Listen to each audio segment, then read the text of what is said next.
Rating presiden tinggi kan nomor satunya tingginya gara-gara program kesehatan gratis ini.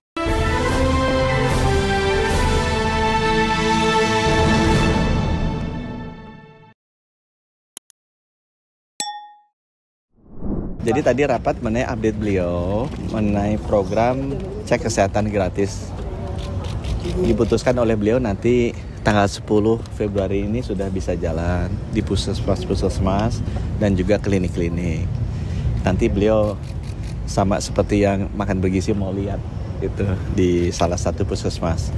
Ini kan diupdate juga bahwa ini adalah program yang menyentuh 280 juta orang kan. Jadi teman-teman pernah dengan program stunting kan? Stunting itu kan penerimanya 5 juta balita. Ada program imunisasi itu sekitar 70 juta yang menerima layanan ini. Ada program makan bergizi gratisnya Bapak Presiden, itu kan sekitar 83-85 juta. Yang besar juga program vaksinasi COVID, itu kan 180 juta orang lah yang kita vaksinasi.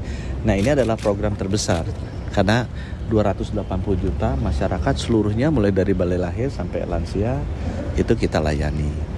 Mungkin nggak langsung 280 juta, tahun pertama kalau saya dapat 50 juta, 60 juta aja udah senang gitu ya. Tapi kan kita harapkan ini makin lama makin naik terus. Dan di Kompas waktu kemarin keluar rating presiden tinggi kan nomor satunya tingginya gara-gara program kesehatan gratis ini. Jadi kita harus pastikan bahwa ini jalannya baiklah pesannya dari beliau.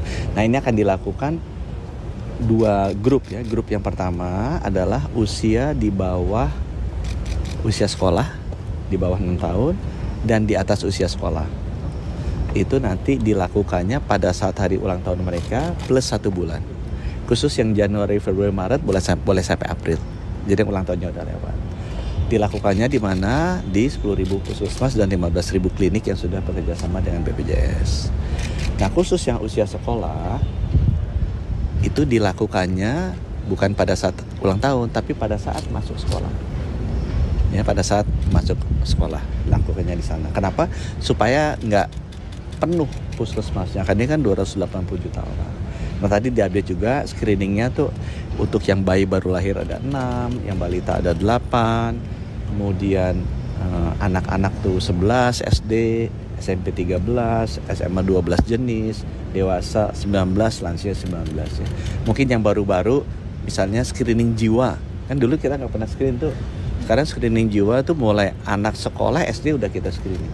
Karena kita juga hasil survei kesehatannya terakhir lihat bahwa ternyata banyak, 1 dari 10 kita punya gangguan anxiety atau depresi, gangguan jiwa. Jadi itu kita screening juga. Kemudian yang untuk yang sudah di atas 40 ada screening cancer, terutama yang 4 besar ya. Kanker payudara sama cervix itu untuk wanita kan ini pembunuh terbesar. Kemudian laki-laki itu paru dan kolorektal ya, kolon.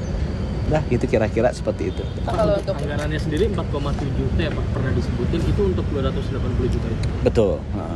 Itu dari Kemenkes semua atau gimana? Ya, ada yang dari Kemenkes, ada yang kemarin ada yang dari Quick Win ditambah sama Pak Prabowo kan. Kemarin kena potong juga ya, tapi saya bilang ya kita lihatlah toh anggaran itu kan dibikin untuk 200 jutaan kalau nggak salah. Nggak mungkin, saya rasa sih nanti kita lihat aja di bulan Juni ya. Saya nggak yakin juga bahwa 200 jutanya masyarakat akan screening. Mungkin di tahun pertama saya sampai 100 juta aja udah sangat senang sekali ya. Banyak wartawan juga kan belum tentu mau screening karena takut menerima kenyataan sakit yang ketahuan gitu kan. Jadi ya. Apa ada kemungkinan ditambah pada 4,7? Iya kalau kurang nanti kita minta. Dan beliau bilang bisa. Tapi apakah mau ditambah sekarang? Saya bilang nanti kita lihat deh. Kalau ternyata memang butuh kita minta tambahan. Karena memang sekarang kan prioritas spendingnya beliau juga sedang banyak ya. Pak, mengenai pemotongan anggaran itu bagaimana Pak dampaknya dengan kondisi Kemenkes pelayanan seperti apa gitu? Oh, kebutuhan anggarannya udah ada kan? Kebutuhan anggarannya sebenarnya ada. Kemarin dipotong aja, kan banyak kementerian lembaga kan juga dipotong. Tapi kalau buat saya nggak apa-apa juga, kita lihat dulu. Karena kan anggarannya kita bikin kan untuk 200 jutaan. Saya rasa sih tahun ini mungkin bisa 100 juta aja saya udah seneng. Jadi artinya kan sebenarnya 50-70% lah anggaran yang kita butuhkan gitu ya, supaya di awal tahun depan udah ada. Program selain ini apakah ada dampaknya gitu? Oh ada dampaknya, semuanya ada, semua kementerian ada. Menurut saya ya pemotongan anggaran ini bagus juga supaya kita lebih hemat ya. Cuma nanti kita lihat mana yang benar-benar kita bisa hemat, apa yang benar-benar mengganggu masyarakat. Saya rasa pemerintah juga tahu kok, kita nggak ingin agar layanan-layanan yang mengganggu ke masyarakat itu kepotong. Saya rasa nanti akan ada, bisa lah kita diskusi untuk menambah kalau misalnya memang ada yang sangat dibutuhkan oleh masyarakat. Pak, bidang apa yang mungkin akan terkena efisiensi, yang tadinya ada kegiatan yang dihilangkan atau apa? Kita yang jelas yang dipotong adalah semua yang berkaitan dengan meeting-meeting, perjalanan dinas, upacara-upacara, hari-hari perayaan, itu semua potong tuh 50%-an ya, itu udah kita potong. Tapi sekarang karena pemotongannya cukup dalam, nah kita lagi cari lagi di mana perjalanan dinas. Kemarin mau, ya udah nih eselon 1 udah terbangnya jangan pakai bisnis kelas deh gitu kan, pakai ekonomi aja sama kayak wartawan gitu. Kalau perlu menterinya juga naiknya Citylink gitu kan, jadi nggak ada bisnis kelasnya. Kalau menterinya di ekonomi kan nggak enak yang di bisnis kelas gitu. Udah kita pakai Citylink aja biar lebih murah. Nah itu nggak apa-apa juga sih. Target pemangkasannya berapa Pak? Kemenkes ini nanti habis ini saya mesti lari ya ke DPR, mesti untuk bicara mengenai anggaran 19 triliun kita yang diminta potong. Tapi gitu untuk ya. eselon 1 ekonomi itu masih wacana Pak, belum diputusin ya? Oh, di kita sih udah tuh. Kita lihat. Malah kita pikir-pikir mungkin menterinya juga tuh di ini kalau yang terbangnya pendek-pendek itu ngapain juga ya. Tapi kalau terbangnya jauh ya pegel juga sih. Tapi kalau pendek-pendek kan enggak apa-apa juga. Sama ada wartawan. nggak Pak dari? Kesehatan mental itu berarti sampai diagnosa Pak? Screening itu gini ya. Kalau screening kan periksa apakah ada ciri-ciri apa enggak. Sesudah screening baru diagnosa. Diagnosa tuh butuh benar-benar tuh ahlinya. Kemudian nanti diobati. Kan kira-kira gitu, screening, diagnosa, obati. Nah, yang dilakukan sekarang itu adalah screening ya, bukan diagnosa. Nah, untuk jadi diagnosa itu kita bilang sebaiknya udah BPJS supaya nanti bisa di-cover dengan perawatan BPJS. Yang dilakukan sekarang screening. Sama kayak darah gitu kan, darah di screening. Misalnya gula darahnya di atas 200. Nah, itu mesti didiagnosa. Kenapa sih gula darahnya tinggi? Ini kan perlu dokter. Habis itu kan dikasih obat. Nah, itu tahapan berikutnya. Yang kita lakukan ini adalah benar-benar screening di awal. Karena dengan screening ini kita tahu kalau ada potensi tidak sehatnya dan kita bisa tangani lebih cepat dan tangani lebih dini. Itu lebih murah juga. Untuk kesehatan mental berarti screening, satu kali screening itu bisa kelihatan semua ya Pak? Bisa kelihatan. Oh, ini kira-kira wartawan ini stres apa enggak gitu kan, anxiety apa enggak gitu.